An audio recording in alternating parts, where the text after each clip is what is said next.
vamos a iniciar hoy. Buenos días a todos. Qué gusto poder nuevamente compartir la palabra de Dios. Y pues somos una iglesia pequeña, en realidad no somos cientos, ni siquiera un ciento, pero yo les comento siempre, pues iglesias hay muchas en Querétaro, francamente sí hay muchas. Lo que nos distingue a nosotros es el tipo o el estilo de cristianismo que queremos vivir o que ya estamos viviendo. Un cristianismo sin juicio y gozoso. Eso es importante. El gozo no es opcional, es esencial en el verdadero cristianismo. Y bueno, tal como lo presenta el apóstol Pablo en la carta a los Gálatas, que hoy vamos a ver, y el título de hoy es Hijos libres con identidad. Se va a entender un poquito más conforme avancemos. Entonces el texto de hoy es así, Gálatas 3, 26 al 29. Pues todos ustedes son hijos de Dios mediante la fe en Cristo Jesús, porque todos los que fueron bautizados en Cristo, de Cristo se han revestido. No hay judío ni griego, no hay esclavo ni libre, no hay hombre ni mujer, porque todos son uno en Cristo Jesús. Y si ustedes son de Cristo, entonces son descendientes de Abraham, herederos según la promesa. Bueno, ese es el pasaje y como una reflexión, Jesús no murió en la cruz para salvarnos de la enfermedad, ni tampoco para salvarnos de la tristeza, de los problemas, de la soledad, de no tener un propósito en la vida, sino para salvarnos del infierno eterno y llevarnos al cielo eterno.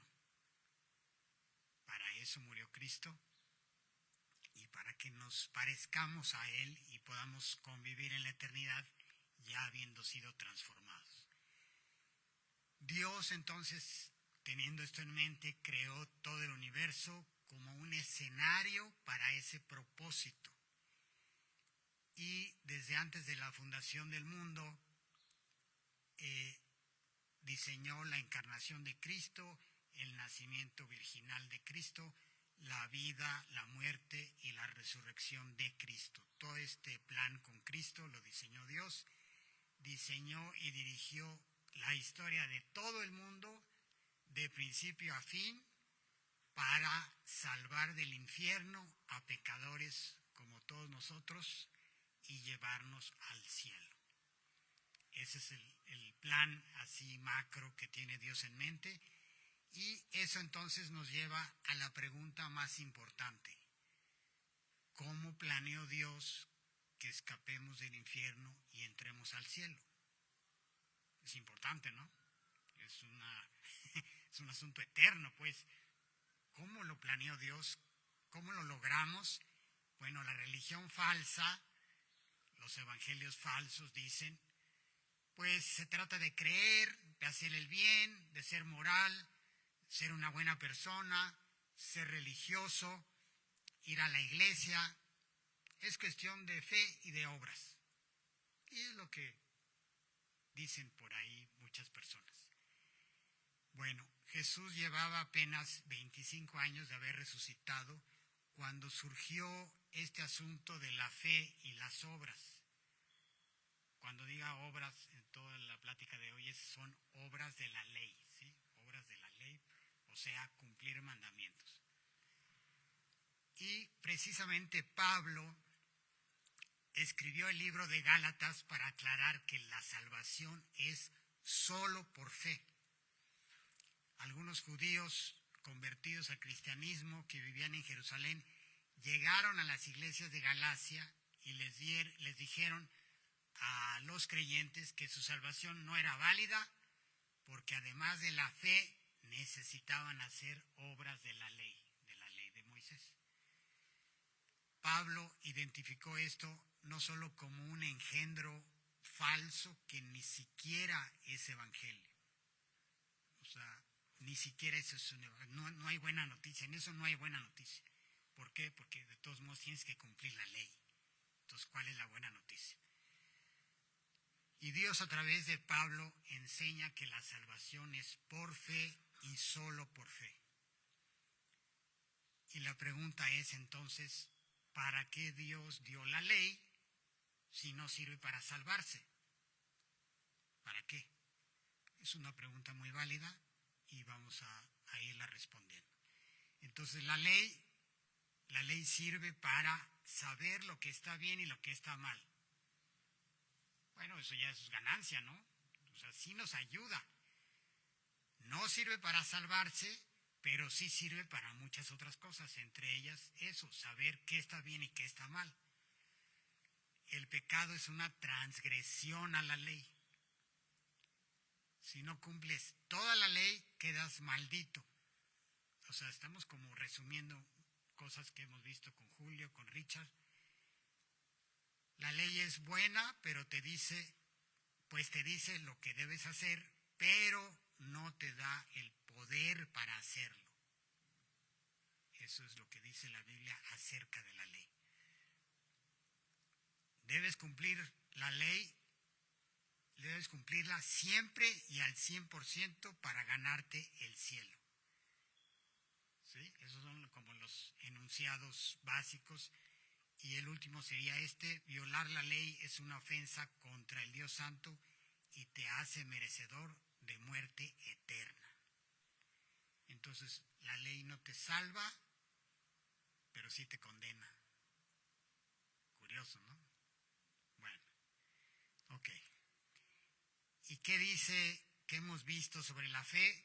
La fe te es concedida por Dios, la fe te salva eternamente, y Abraham es el padre de la fe. Dios le prometió bendecir a todas las naciones a través de su descendiente, o sea, de Cristo. Eso es, a grosso modo, lo que dice sobre la fe.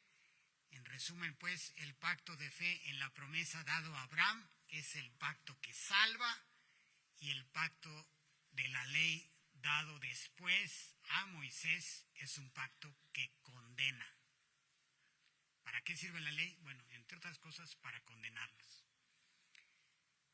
Como dice aquí este versículo de Santiago, porque cualquiera que guarda toda la ley, imagínate a alguien que guarde toda la ley, pero falla en un punto, se ha hecho culpable de todos.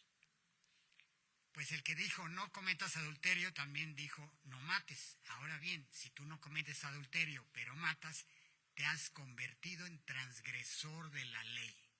¿Sí? Es como en el coche, las infracciones, te pasas un alto, llega el policía y te da tu infracción y te dice, eres un infractor del reglamento de tránsito. Oye, no, pero ¿cuántos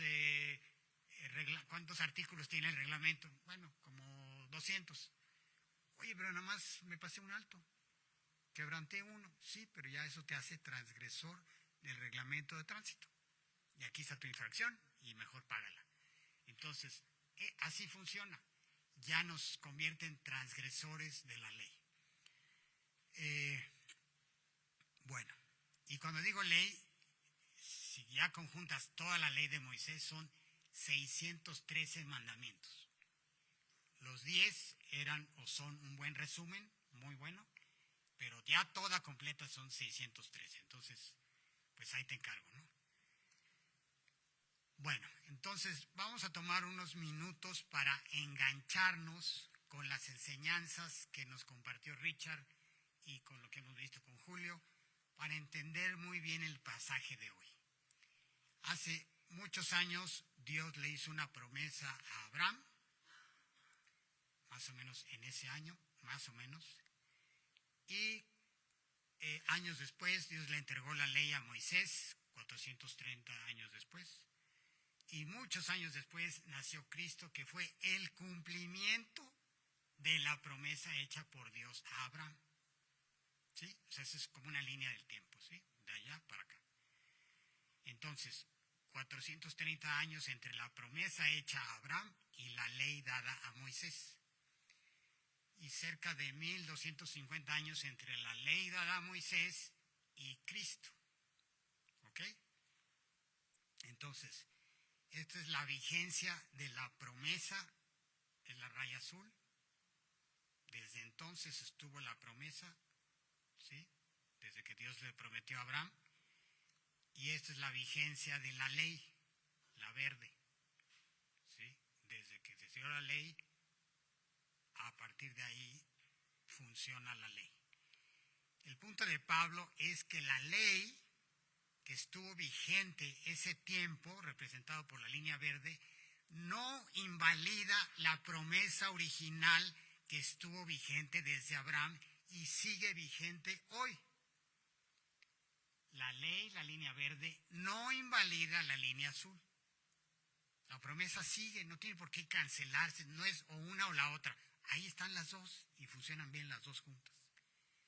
Dios dio una promesa a Abraham. Desde entonces sigue vigente. Bueno, luego tenemos en Gálatas 3:17, lo que digo es esto, la ley que vino 430 años más tarde no invalida un pacto ratificado anteriormente por Dios como para anular la promesa. ¿Sí? El primer pacto fue una promesa que Dios le hizo a Abraham y es la línea azul. Dice después Pablo, entonces, ¿para qué fue dada la ley? Y contesta, fue añadida a causa de las transgresiones, hasta que viniera la descendencia a la cual había sido hecha la promesa. ¿Quién es esa descendencia a la cual había? Pues Cristo, ¿sí?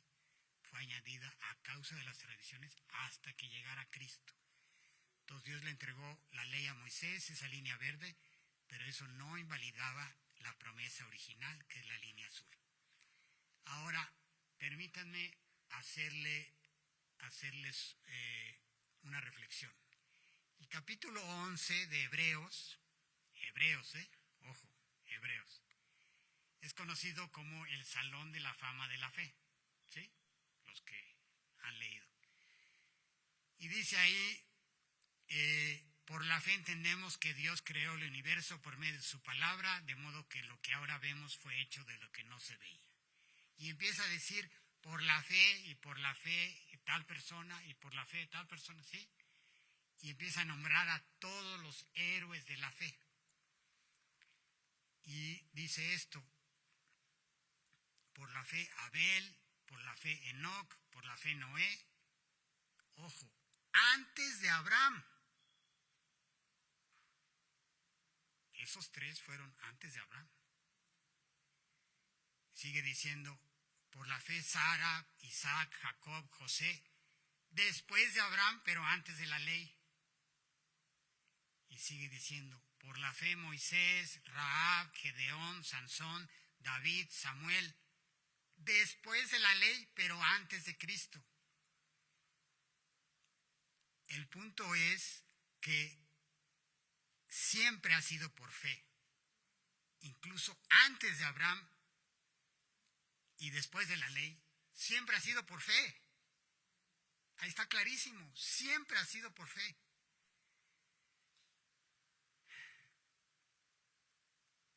Ya sea con ley, sin ley, de todos modos, lo que justificó a esas personas que están en el cuadrito rojo fue la fe. Ninguno de esos cumplió la ley, ni de broma. Toda la justificación fue por fe, y lo dice el capítulo 11 de Hebreos. ¿Ok? Dice en Gálatas 3:25, pero ahora que ha venido la fe, ya no estamos bajo el guía, el ayo o el tutor, pues todos ustedes son hijos de Dios mediante la fe en Cristo Jesús. Todos ustedes son hijos de Dios mediante la fe en Cristo Jesús. No hay confusión. Bueno, este asunto de la ley y las obras, la ley y la fe, que ahora entendemos con más claridad, sobre esto, si lees tu Biblia regularmente, seguro lo vas a entender muy bien. No siempre estuvo tan claro. Ahora vamos a meternos un poquito a la historia.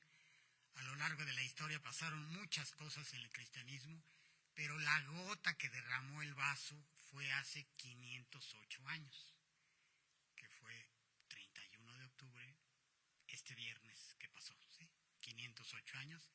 Fue la venta de las indulgencias famosas, que eran como una especie de bonos para pasar menos tiempo en el purgatorio. Eso eran las indulgencias. Y se necesitó de un Martín Lutero, un monje agustino, para regresar a la interpretación bíblica. Pero ¿qué fue lo que leyó Lutero y lo movió a arriesgar así su vida? Arriesgó su vida, déjenme decirles, arriesgó su vida. Bueno, esto fue lo que leyó sobre la ley. Sin embargo, sabiendo que el hombre no es justificado por las obras de la ley, sino mediante la fe en Cristo Jesús, no necesitas saber hebreo, ni griego, ni latín, ni nada. Ahí está en perfecto español y se entiende perfectamente bien.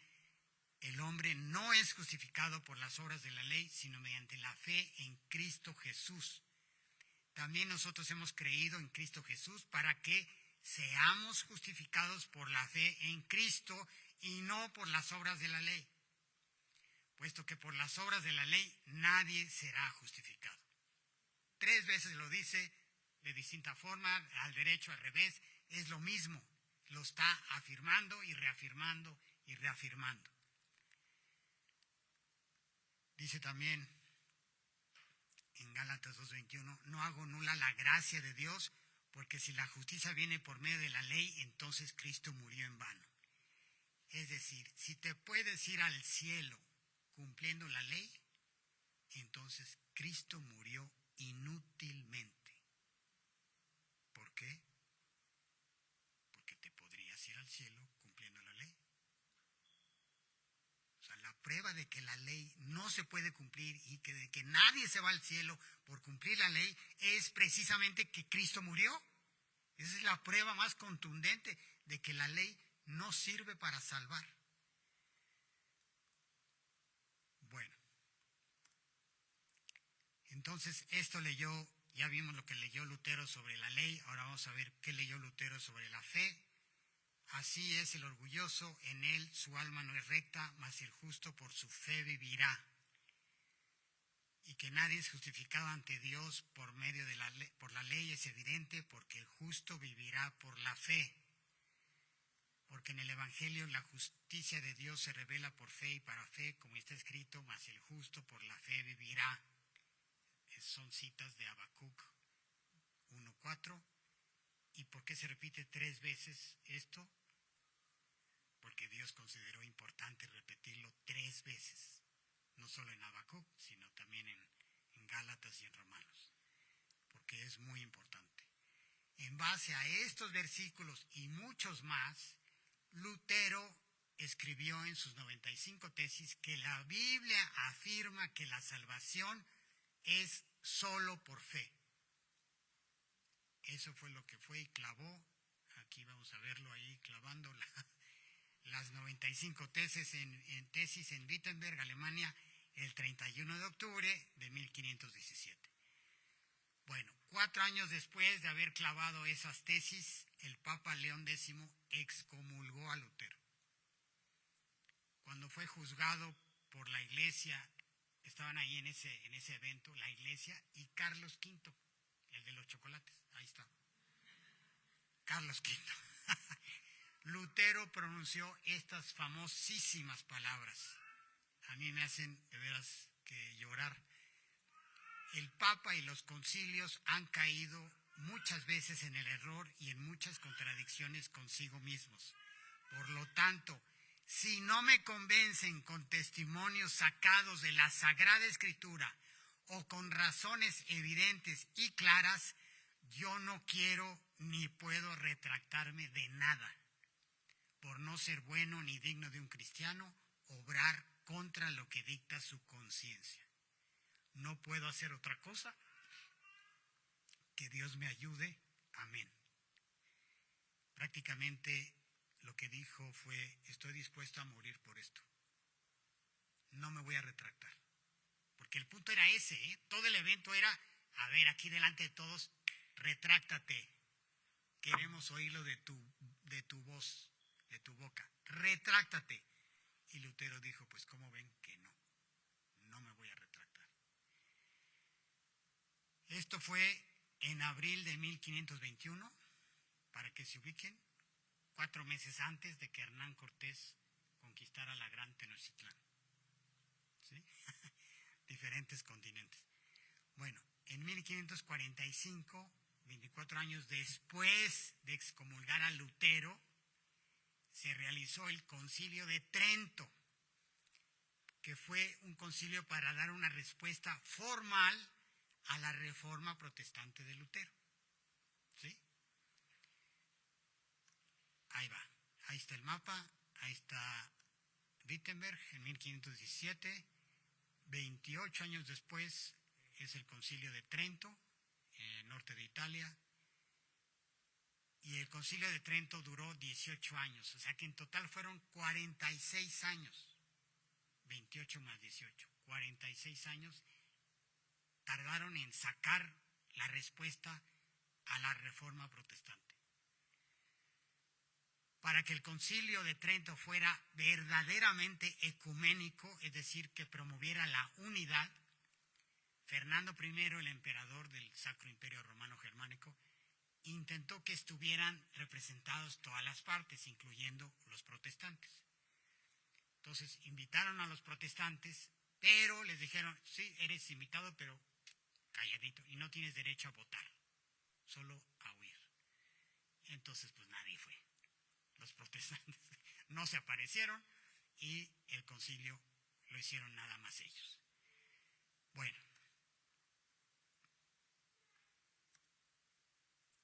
¿qué dijo? ¿Cuál fue el resultado del Concilio de Trento? Aquí les voy a poner 2 ejemplos nada más. Es largo, está en internet, cualquiera lo puede ver.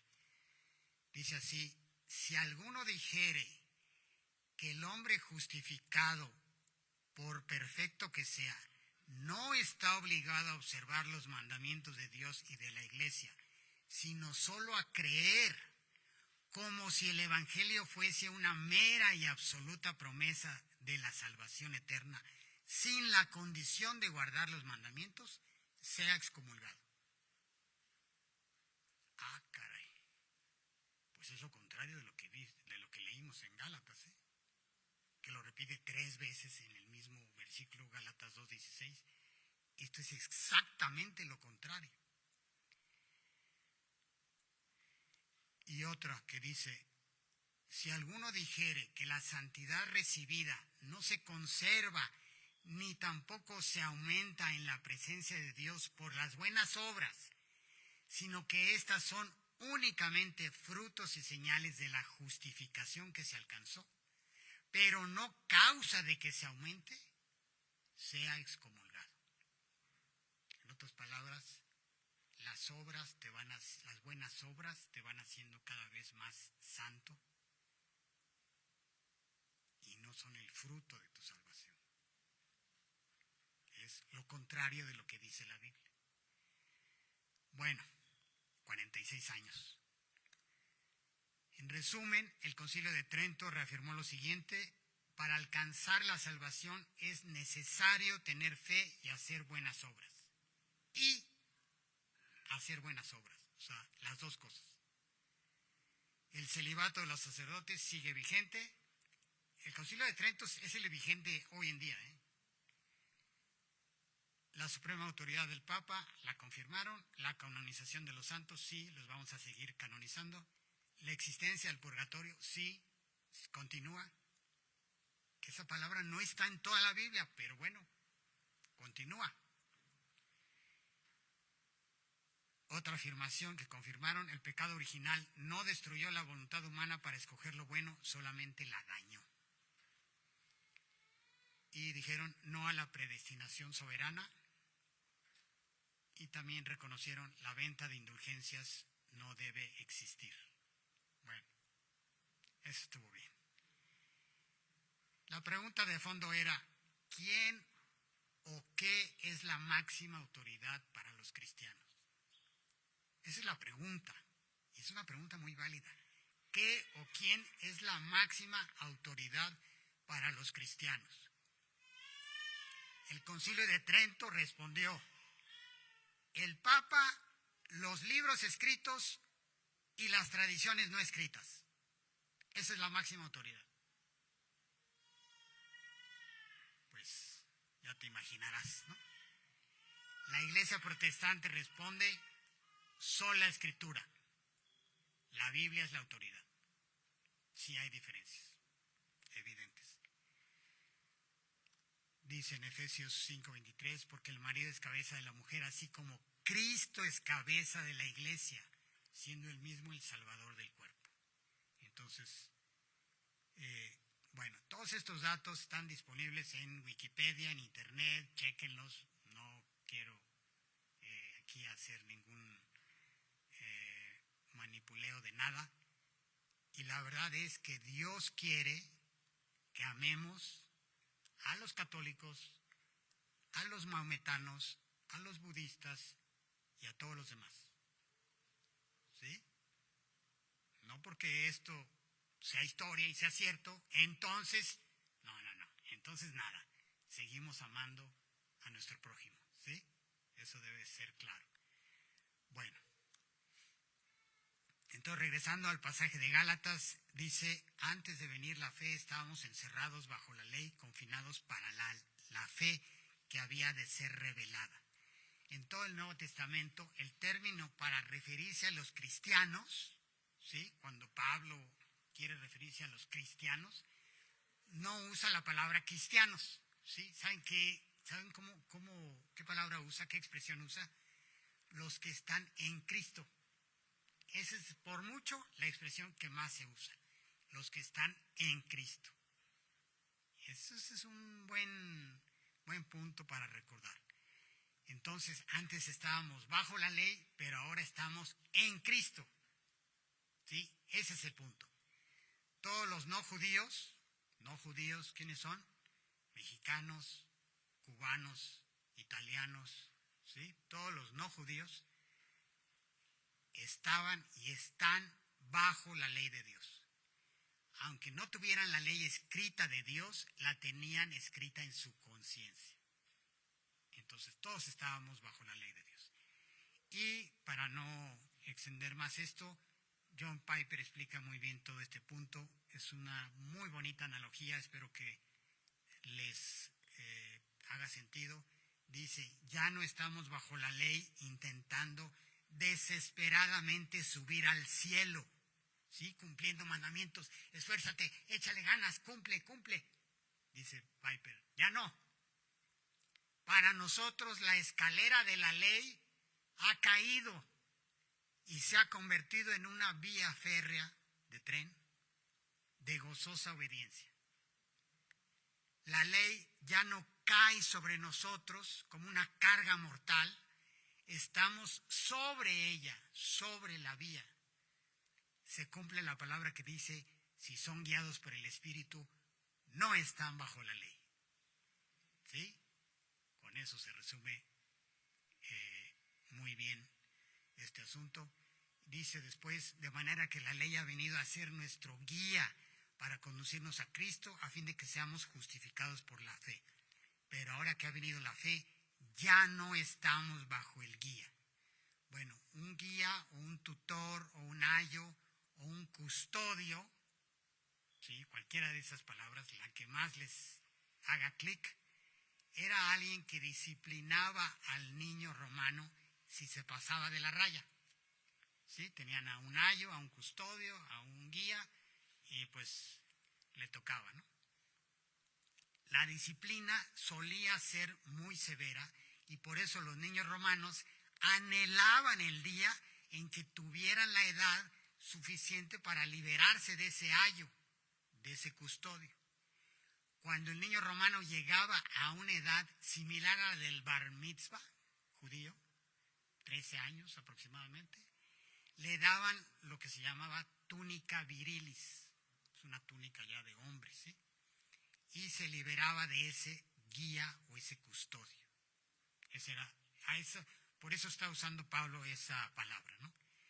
El custodio, fíjense bien la analogía, el custodio no tenía el poder de hacer bueno el corazón del niño, ni podía darle su herencia tampoco.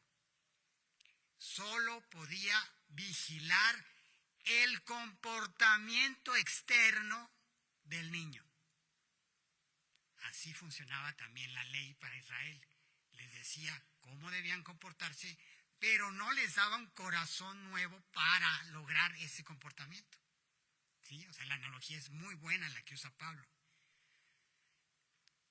Los judaizantes, los gálatas, los católicos, los protestantes y todos los seres humanos necesitamos comprender que la ley no es para que la cumplamos a la perfección, pues nadie puede hacerlo, sino para que caigamos rendidos delante de Dios y le digamos, yo no puedo. Mejor dame el Evangelio. Quiero creer en Jesús. Para eso es la ley, para que caigas rendido delante de Dios. Cuando lo hacemos, quedamos libres de la esclavitud, la culpa y el miedo generado por la ley. La ley eso genera culpa, miedo, esclavitud. Y no pude, otra vez fallé y estamos angustiados. Y entonces surge en nosotros un anhelo de obedecer a Dios por amor y por gratitud. Eso es diferente. En la mismísima ley de Moisés, Dios prometió esto. En la ley de Moisés, Deuteronomio 36.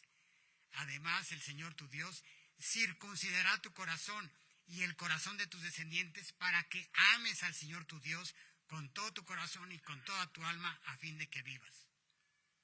Esa es la ley. Esa es la Torá. Esto está en la Torá. Es lo que manda Dios. Ese era uno de los 613 cosas. Entonces, siempre ha sido por fe. Siempre ha sido un cambio interno. Siempre ha sido así. Dios nunca planeó que ninguno de nosotros cumpliera la ley. Eso es solamente para que digas, no se puede. Bueno, continúa el pasaje diciendo, pues todos ustedes son hijos de Dios mediante la fe en Cristo Jesús. Qué monumental versículo. Todos ustedes son hijos de Dios. Dice son, no dice serán cuando te mueras. No, son. Si pones tu fe en Cristo, esto es lo que recibirás. Todos ustedes son hijos de Dios mediante la fe. No debes hacer nada más para ser hijo de Dios. El primer resultado es que te conviertes no solo en hijo de Abraham, sino en hijo de Dios. Dice John Piper, ahora ya no somos niños que obedecemos por miedo o amenaza, sino hijos maduros que obedecemos voluntariamente por amor. Y esto que está en azul es el reto para todos los padres que tienen hijos pequeños, que ahorita hay cada vez más. Ese es el reto para sus hijos, para ustedes con sus hijos. Y es un reto enorme, enorme. Ahora bien, ¿cómo llegas a ser hijo de Dios? Dice aquí, pero a todos los que lo recibieron les dio el derecho de llegar a ser hijos de Dios, es decir, a los que creen en su nombre, que no nacieron de sangre ni de voluntad de la carne ni de voluntad de hombre, sino de Dios. Entonces recibir es igual a creer. Los que le recibieron, los que creen, ¿sí? Es lo mismo, recibir y creer.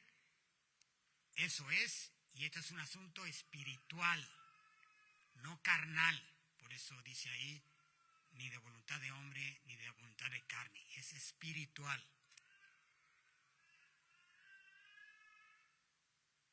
¿Y qué es una de las grandes ventajas? Que podemos hablar con Dios de manera muy personal e íntima.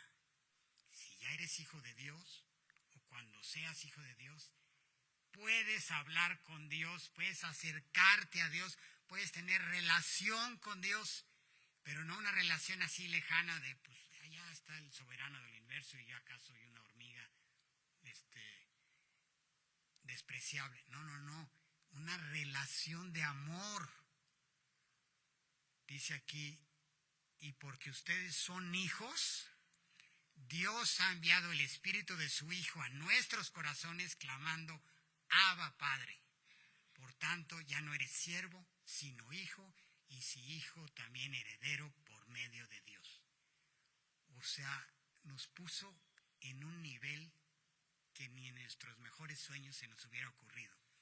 No solo eres hijo, eres heredero, y ya podemos tener una relación de amor. ¿Cuáles son entonces las ventajas de ser hijo? Tienes la autoridad para ir a Dios. El Espíritu Santo que mora en ti te da testimonio de que eres hijo de Dios.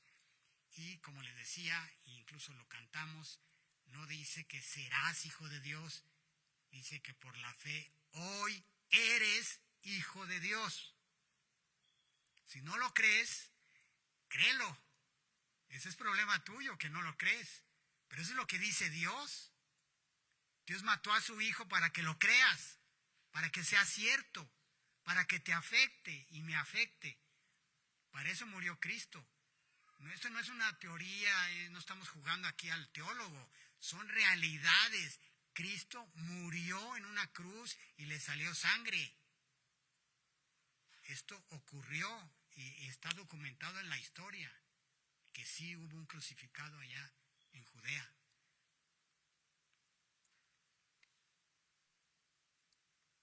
Un día seremos glorificados y no necesitamos que la ley haga nada por nosotros, nada. Ni nosotros por la ley, ni la ley por nosotros, nada. Ya está todo logrado.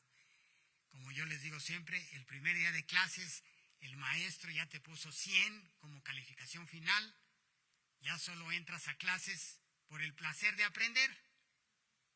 Entonces no te impongas o te inventes reglas que Dios no puso.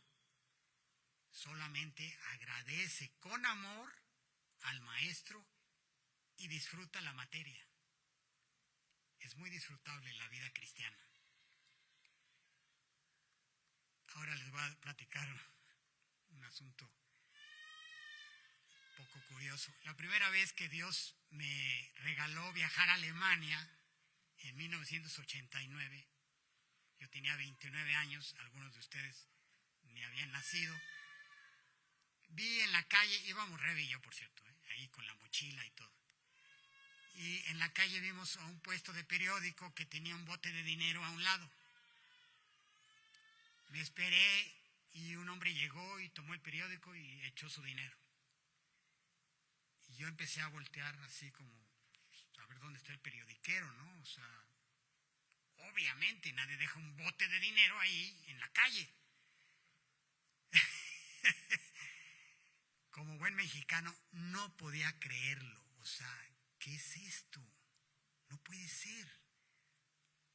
En México no solo no harían eso, sino que se llevarían el bote con el dinero, los periódicos, y venderían los periódicos en otro lado.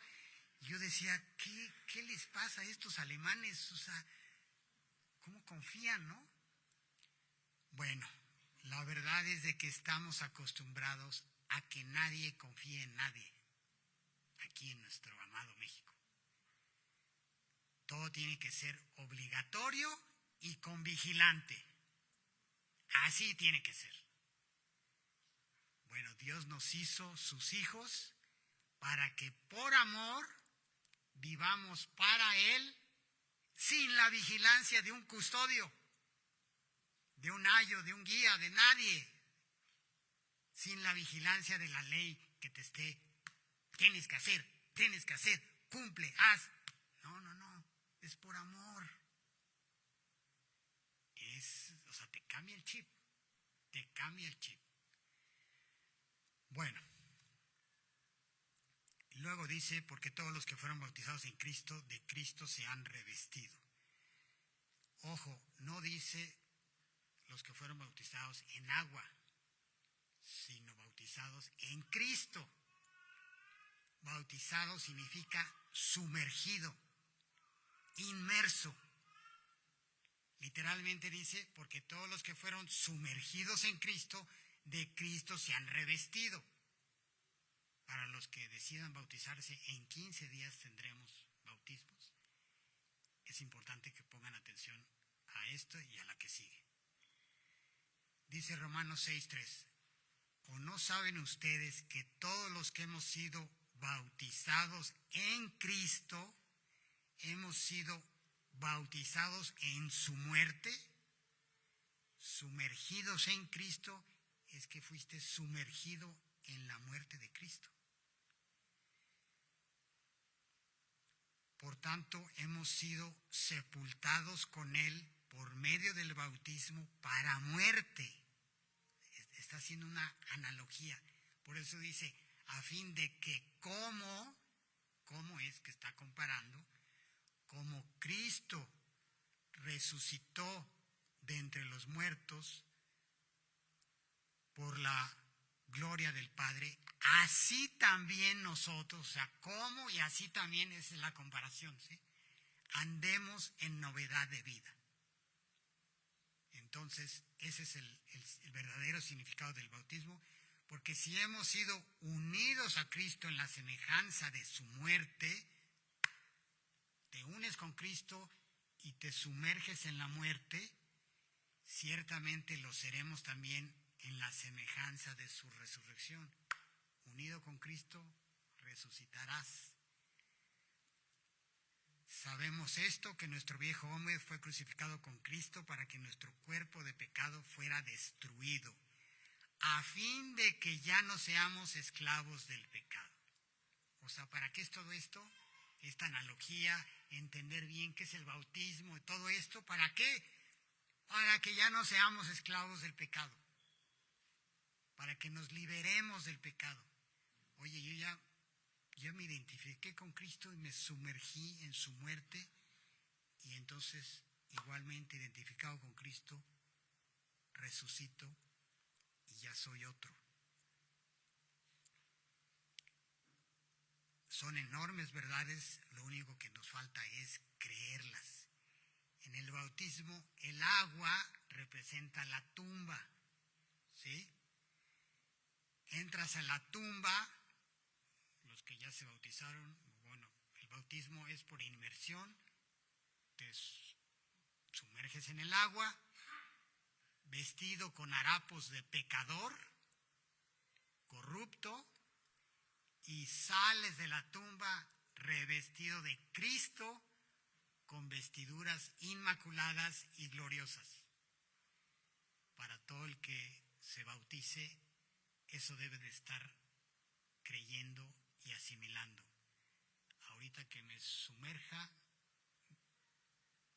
mis harapos corruptos se van a quedar ahí y voy a salir revestido, glorioso, inmaculado, con las vestiduras de Cristo. Es maravillosa esta analogía del bautismo. Y por fe creemos que somos hijos de Dios y que estamos revestidos de Cristo. O sea, Cristo nos vistió con sus gloriosas, inmaculadas vestiduras. Bueno, y continuando con el pasaje dice, no hay judío ni griego, no hay esclavo ni libre, no hay hombre ni mujer, porque todos son uno en Cristo. Todos son uno en Cristo. Ojo, está hablando en términos espirituales. Obviamente hay judíos y hay gentiles, hay esclavos y hay libres, hay hombres y hay mujeres, aquí lo vemos, ¿sí? Y Dios no pretende borrar esas distinciones terrenales para nada, la Biblia es muy clara. Dice, esclavos obedezcan a sus amos, amos sean buenos con sus esclavos, esposas sujétense a sus esposos, esposos amen a sus esposas.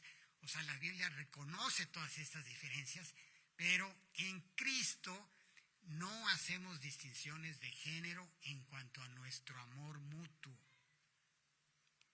No hacemos distinciones de clases sociales, ni de etnia, ni chairos y fifís, ni panistas y priistas, nada, nada. Cualquier tipo de racismo o supremacía blanca hacia hostilidad hacia otras personas es parte del mundo, pero no es parte de la iglesia. Eso no cabe entre nosotros. Cuando vienes a mí, quien quiera que seas, Cristo viene a mí, porque somos uno en Cristo. O sea, yo te debo de ver como Cristo, no como, ahí viene el chairo. No, no, no, no. Cristo, ¿sí?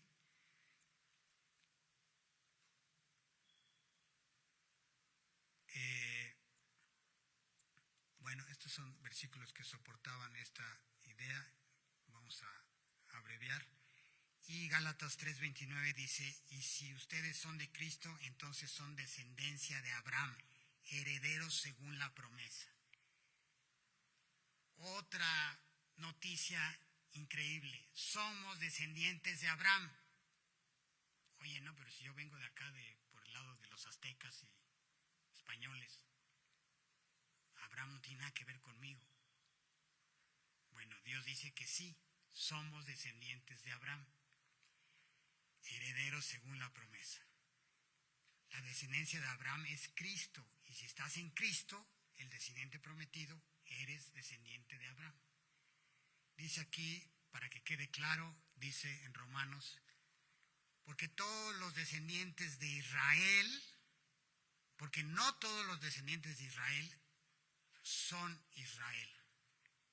Ah, caray. O sea, no todos los descendientes de Israel son Israel. ¿Qué está haciendo Pablo? Bueno, Pablo ya está separando. Ahora resulta que hay dos Israel. El primero, el amarillo, es el genético, ¿sí? El étnico. Israel étnico, y el verde es el Israel de la promesa, ¿sí? Ni son todos hijos por ser descendientes de Abraham. Otra vez, descendiente es étnico, sino que por Isaac será llamada tu descendencia. Ahí está otra vez, amarillo y verde, étnico y de la promesa. Esto es, no son los hijos de la carne, otra vez, los que son hijos de Dios, sino que los hijos de la promesa son considerados como descendientes, ¿sí?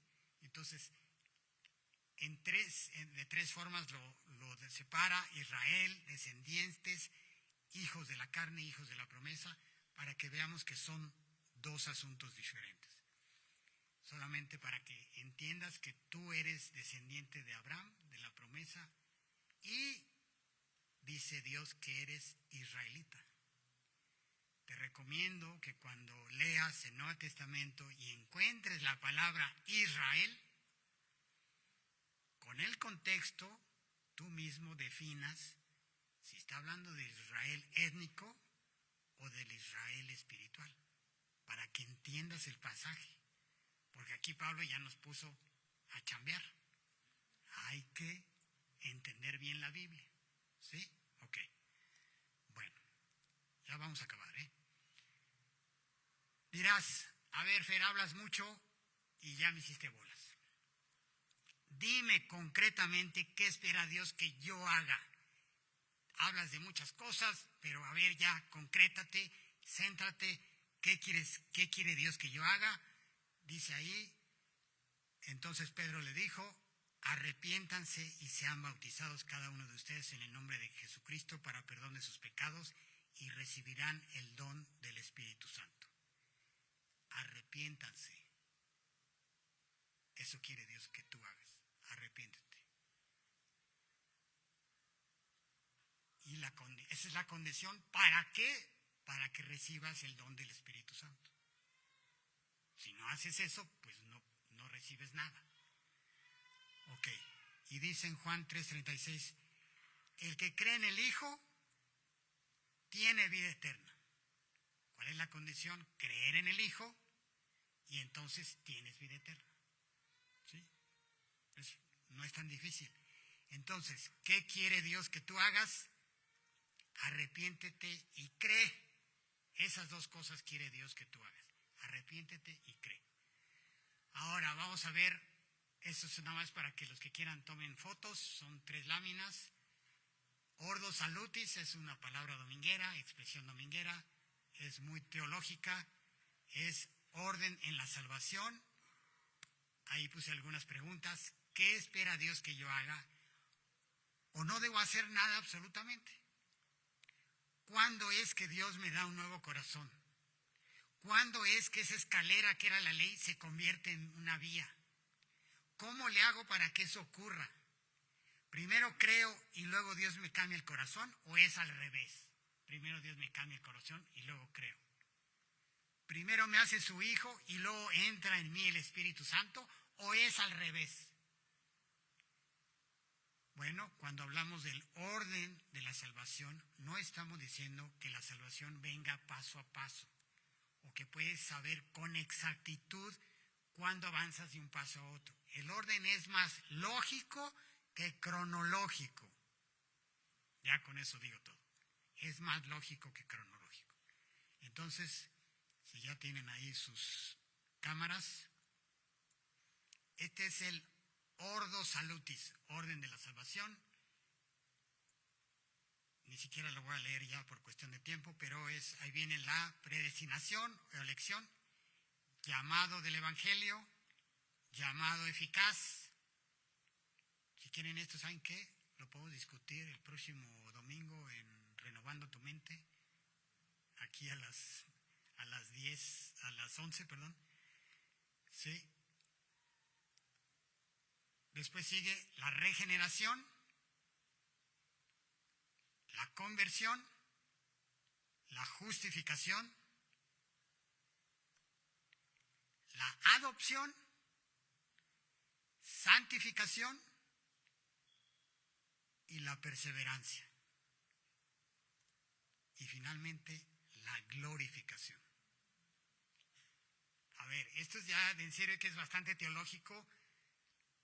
Sproul es el que mejor lo explica. Cómo, a ver, paso a paso, cómo le haces y cómo le hace Dios y qué hace. Es muy interesante, es muy edificante. Los invito a que lo lean con calmita en su casa. Y el valor de la teología esta, Ordo Salutis, es que nos permite ver claramente que Dios es el que salva.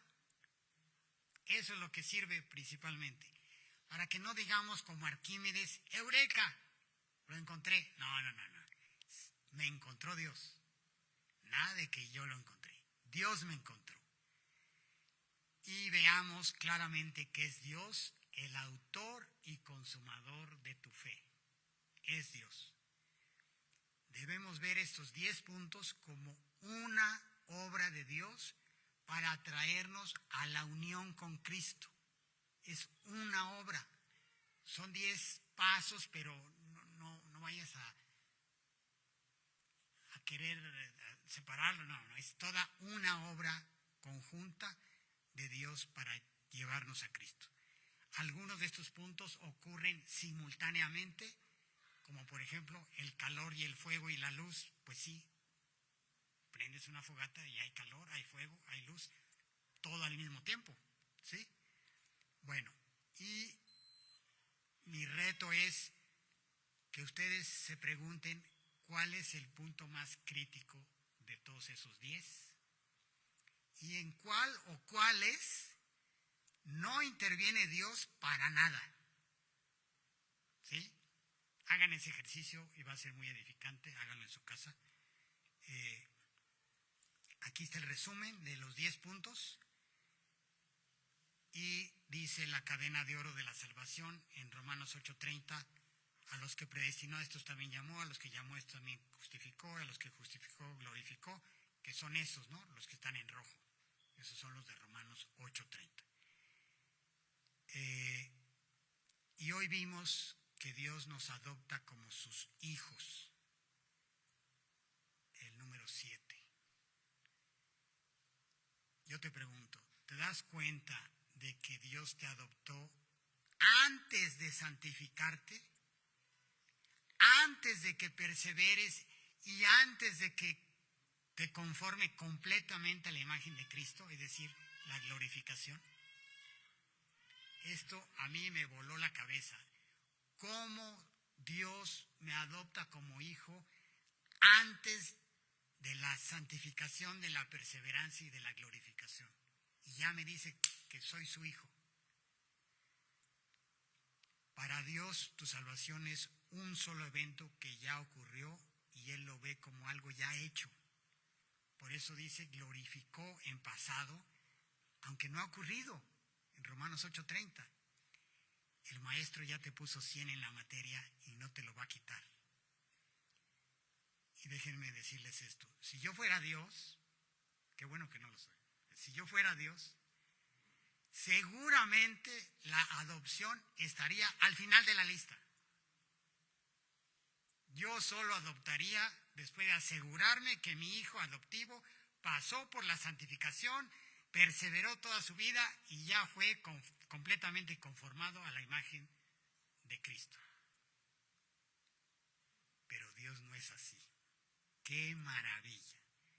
Dios va a terminar la buena obra que empezó en ti y quiere ser tu Padre en todo ese proceso de santificación aquí en la tierra y de perseverancia aquí en la tierra. Pero ya tenemos su paternidad. Esto es maravilloso. No sé si les dé gusto. A mí me dio muchísimo gusto entender esto. Dije, wow, qué increíble. En serio que solo a Dios se le pueden ocurrir esas cosas extraordinarias. Ya somos hijos de Dios. Hay que hacer una fiesta. Bueno, vamos a orar. Dios, te damos muchísimas gracias, Dios, por todo lo que hiciste. Gracias por hacernos tus hijos y hacerlo tan pronto, tan rápido. Ni siquiera sabes que nuestro corazón nos puede distraer. Bueno, sí lo sabes, pero aún sabiéndolo, tomas esa decisión increíble de hacernos tus hijos, sabiendo que aún fallamos, que aún pecamos, que no tenemos la santidad que necesitamos. Es maravilloso que lo hagas así, porque en el fondo tú confías que el Espíritu Santo nos va a guiar y no hay oportunidad de fracaso. Sí o sí vamos a llegar a la meta, vamos a llegar a la santificación, vamos a perseverar y tú nos vas a hacer completamente conforme a la imagen de tu Hijo Jesús cuando nos glorifiques. Ayúdanos a creer esto y a saber que ya lo tenemos, que no lo tenemos que ganar, no tenemos que hacer nada, solamente tenemos que creer que tú eres así de magnífico y así de bueno. Te agradecemos por esto y todo te lo pedimos en el nombre de nuestro Señor Jesús. Amén.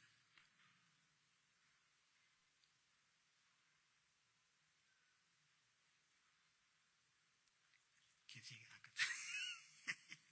Lo estoy buscando.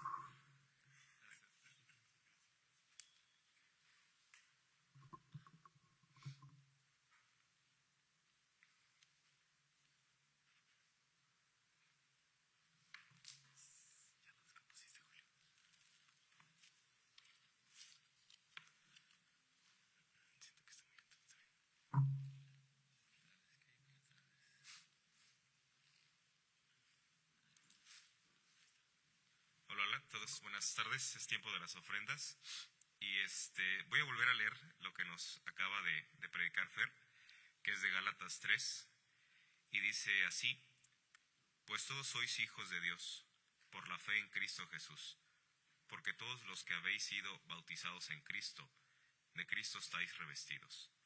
Ya no hay judío ni griego, no hay esclavo ni libre, no hay varón ni mujer, porque todos vosotros sois unos en Cristo. Y si vosotros sois de Cristo, ciertamente linaje de Abraham sois, y herederos según la promesa. Y es curioso porque no sé si cuando vuelven a leer un versículo, justo lo que dice Fer de wow, me di cuenta de algo y dice, este pasaje pues nos recuerda una verdad. ¿Cuál es esa verdad? Que no importa de dónde vengamos, no importa nuestra condición, no importa pues lo que decía Fer, ¿no? A qué partido político le vas. Pero lo importante aquí es que cuando pensamos somos herederos de las promesas de Dios. Entonces, cuando vamos a dar nuestra ofrenda, no lo damos como con una obligación o porque Él nos está mandando, sino más bien lo damos como una identidad en Cristo, que somos hijos de Dios. Esto, como siempre, para expandir su reino. Entonces, también ofrendar es una expresión de gratitud y también es confiar en las promesas de Dios y que Él lo va a proveer todo. Los invito a inclinar sus rostros y vamos a dar gracias por las ofrendas. Dios, te agradecemos por este tiempo, Padre, te agradecemos porque tú permites que sigamos aprendiendo de tu palabra tranquilamente. Pues son tristes las noticias, Señor, pues de los cristianos que están afuera llevando tu palabra, expandiendo tu reino, Señor, y que son pues asesinados, Señor. Nosotros pues gozamos de esta tranquilidad, gracias a ti, por tener un lugar, que no somos perseguidos, no somos amedrentados. Te pedimos que tú sigas bendiciendo y dándole fuerza a aquellos creyentes que están afuera, Señor, expandiendo tu palabra, Señor, y que también pongas en nuestro corazón el ofrendar con mucho gusto, Señor, para que esto siga siendo posible, para aquellos que están afuera haciendo este trabajo pues difícil, pero finalmente saben cuál es la recompensa, Señor. Te pedimos que bendigas a los hermanos que estén pasando por algún momento de aflicción, que bendigas sus trabajos, que bendigas sus finanzas, que los hagas diligentes también para administrar los recursos y al igual en esta iglesia, Señor, que sean muy bien administrados. Te damos gracias en nombre de Cristo Jesús. Amén. Y seguimos con la oración. Un gusto.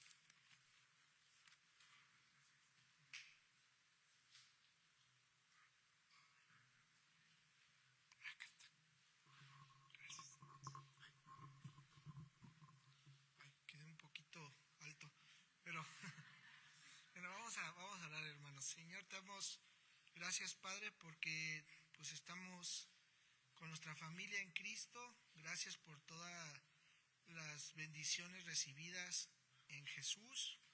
Gracias porque tenemos una iglesia, Señor, porque tenemos hermanos que nos alimentan. Gracias por los pastores que nos has regalado.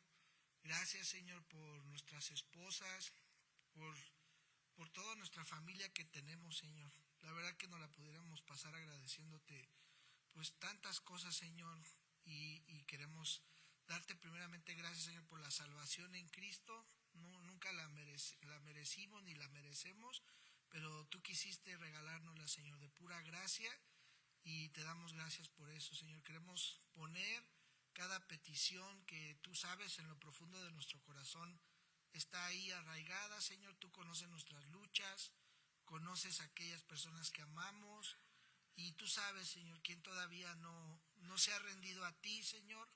Te pedimos que tengas misericordia de esas personas, sobre todo de nuestros familiares más cercanos. Te pedimos que les ilumines, Señor, que les muestres que tú eres el camino y la verdad y la vida, y que les des esa fe, Señor, y ese arrepentimiento que tú nos regalaste un día de pura gracia, Señor. Te rogamos por esos hijos, por esas esposas, por esos padres. Tú conoces, Señor, quién de esas personas aún no se rinde a ti, y eso es lo que te quiero pedir hoy, Señor, que por favor tengas misericordia de ellos y que puedas salvarlos, Señor.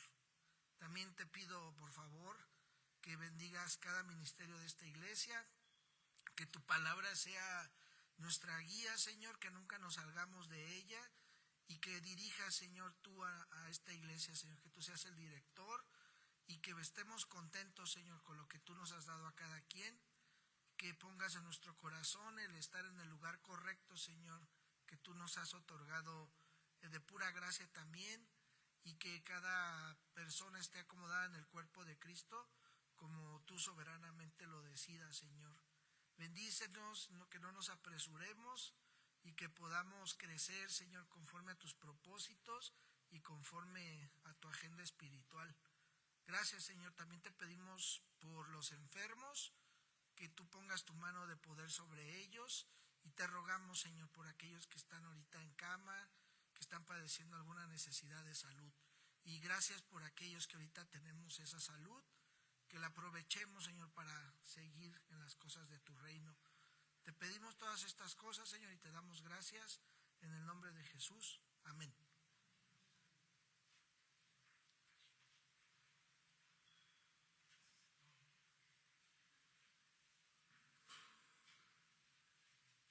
Puestos de pie, vamos a concluir cantando.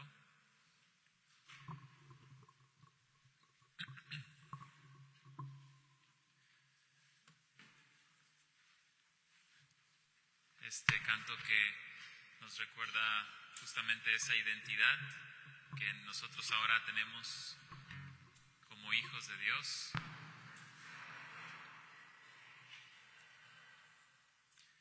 Necesitamos recordarnos justamente eso en la semana. Es Dios quien nos ha hecho sus hijos y es por medio de esa gracia que como hijos amados habrá esa evidencia también de, como decía nuestro pastor, ¿verdad, Fer?, de santificación en nuestras vidas. Cantamos juntos, ¿quién dices que soy?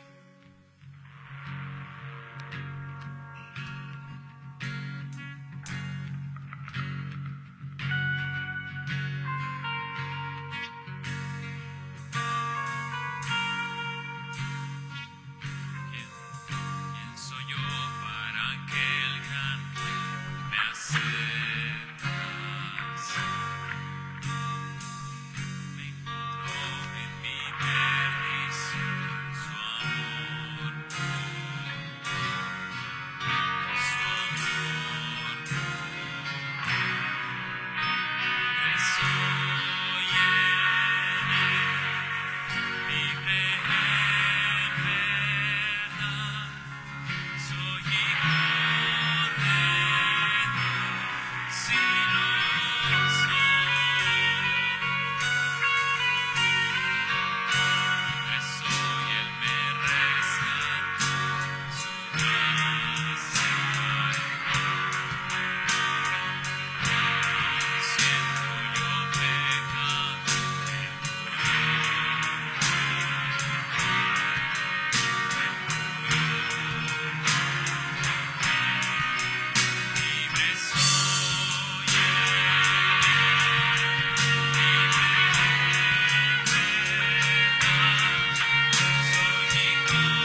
recordarles nada más justamente que estamos iniciando un mes y casi terminando el año.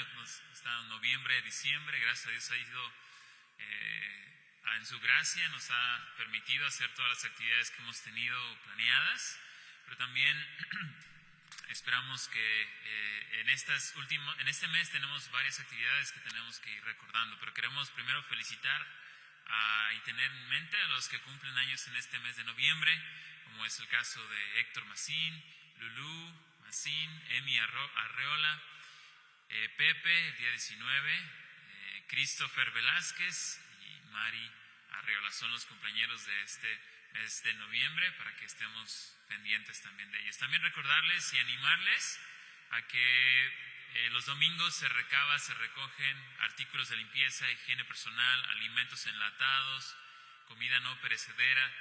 De alguna manera queremos seguir ejercitando el ser generosos, atender a las necesidades que tenemos, haciéndolo a través de este ministerio de despensas. Así que allí los días domingos se recaba y se entregan también estas despensas a hermanos de la iglesia necesitados, personas que nosotros también se considera que tienen esta necesidad, para que lo tengamos en cuenta. Y como dijo Fer bien, este próximo domingo tenemos una dinámica diferente el domingo. A partir de este próximo domingo 9 de noviembre tendremos a las 11 de la mañana tendremos Finanzas Bíblicas. Este libro, si lo puedes conseguir, lo pasaremos ahí en el grupo de chat de la iglesia. Los links para aquellos que lo quieran conseguir virtual están a precio muy accesible de manera virtual. De manera física sí está un poco más elevado, pero es este libro que vamos a estar llevando. Se llama Finanzas Bíblicas, cambia tú y cambiarán tus finanzas. Yo ya lo leí todo y ya lo escuché varias veces. Este libro está muy bueno. Héctor Salcedo es uno de los pastores de una iglesia, la IBI, en República Dominicana. Y él es en su mismo libro dice que él es economista, él estudió economía y aparte es pastor de la iglesia. Y tiene una empresa y es un hombre que conoce mucho y vive mucho esto de las finanzas. Y la verdad es que es un tema que todos necesitamos, todos necesitamos aprender, recordar cómo manejar nuestras finanzas. ¿Qué significa el hecho de decimos somos mayordomos, pero qué significa eso? La verdad es que será algo muy bueno. Así que les animamos a estar a las 11 de la mañana y queremos que participen, que se involucren. No va a ser un tiempo meramente de una exposición, sino tendremos participación. Así que vengan a las 11 y ahí mismo tendremos un tiempo, eso será en esa zona. Estaremos haciendo un círculo, estaremos también compartiendo alimento mientras estamos en la clase, en el tiempo. Así que los esperamos a las 11, venir temprano, un poco antes para alistarnos, prepararnos y vamos a comenzar a las 11. Y tú te preguntarás, bueno, ¿y a qué horas vamos a acabar? Vamos a acabar a la misma hora, aunque no lo crean, ¿verdad? La idea es que vamos a hacer el ajuste en nuestro programa para que podamos acabar al mismo tiempo. Solo nos recorrimos media hora antes. La verdad es que el día del Señor es todo el día domingo.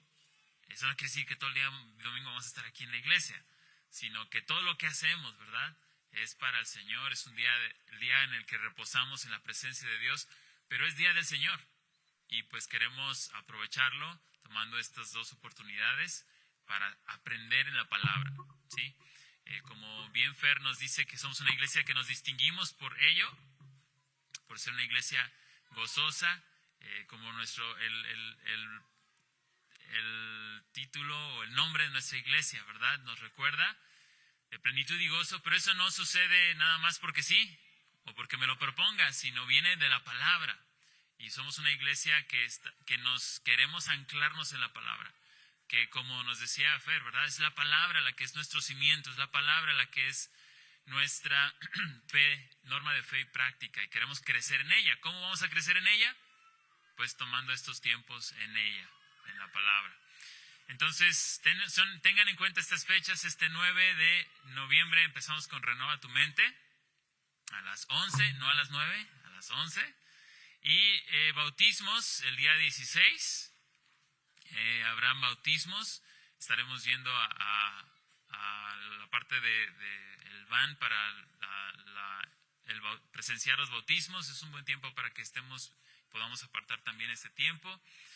Y el día 22 y 23, el 22 es sábado, hay reunión de mujeres. Ya de hecho ya se están poniendo de acuerdo que van a tener quién sabe qué del otoño y no sé qué más cosas ahí. Ellas ya súper adelantadas, comiendo pie de calabaza, y nos van a guardar para el domingo, ¿verdad? No, dicen que no, que se va a acabar. Bueno, pero el día domingo los varones vamos a tener todo el día domingo después del culto, así que no se quejen, mujeres. Así que si nos llegamos noche, no se preocupen, estamos juntos y estamos conviviendo. El 23, varones, tenemos nuestro tiempo juntos para que también lo apartemos, ¿sale? Son las actividades que tenemos en este mes, así que las tengamos agendadas. Ahí en las redes sociales de la iglesia, como es Facebook e Instagram, estaremos recordando esto, pero también estén atentos ahí, le estaremos mandando las imágenes para que lo tengamos bien presente. Y por favor, tengamos también esto en mente, que son actividades de alcance. ¿Qué quiere decir esto? Que tú invites a alguien más, que tú animes a un vecino, estés orando por alguien que el Señor, yo estoy seguro, pondrá en tu mente, en tu corazón, ores por esa persona y le invites a venir a estas actividades también. Estamos despedidos, es todo por hoy. Que tengamos un buen tiempo ahora saludándonos y compartiendo.